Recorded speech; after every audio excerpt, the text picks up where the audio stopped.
নির্ণয় নেওয়ার মুহূর্তে আমরা সর্বদা কোনো অন্য ব্যক্তির উপদেশ, সূচনা, মন্ত্রণা বা পরামর্শকে আধার করে থাকি।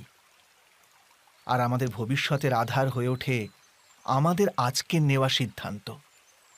তাহলে কি আমাদের ভবিষ্যৎ অন্য ব্যক্তির পরামর্শ, কোনো অন্য ব্যক্তির দেওয়া উপদেশের ফল? তবে কি আমাদের সম্পূর্ণ জীবন কোনো অন্য ব্যক্তির বুদ্ধির পরিণাম? আমরা কি কখনো বিচার করেছি? সবাই জানে যে ভিন্ন ভিন্ন লোক একই পরিস্থিতিতে ভিন্ন ভিন্ন পরামর্শ দিয়ে থাকে। মন্দিরে দাঁড়ানো ভক্ত বলে দান করা উচিত, আর চোর বলে যদি সুযোগ পাওয়া যায় ওই মূর্তির গয়না চুরি করা উচিত। ধার্মিক হৃদয় ধার্মিক উপদেশ দিয়ে থাকে, আর অধর্ম ভরা হৃদয় অধার্মিক পরামর্শ দেয়। এই ধর্মময় উপদেশ পরামর্শ স্বীকার করলে মানুষ সুখের দিকে যায়, কিন্তু এইরকম পরামর্শ স্বীকার করা তখনই সম্ভব হয় যখন হৃদয়ে ধর্ম থাকে। অর্থাৎ কোনো অন্য ব্যক্তির উপদেশ বা পরামর্শ স্বীকার করার আগে স্বয়ং নিজের হৃদয়ে ধর্মকে স্থাপন করা কি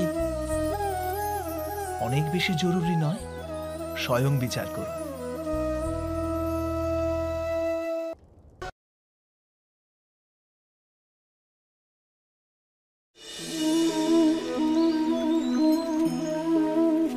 সবার জীবনে এমন মুহূর্ত অবশ্যই আসে যখন সত্য বলার নিশ্চয়তা থাকে হৃদয়ে, কিন্তু মুখ থেকে সত্যটা বেরোতেই পারে না।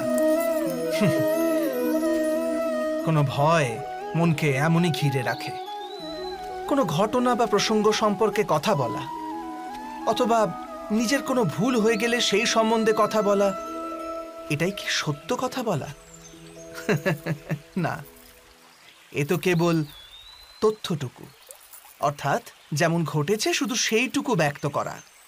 এ সামান্য ব্যাপার।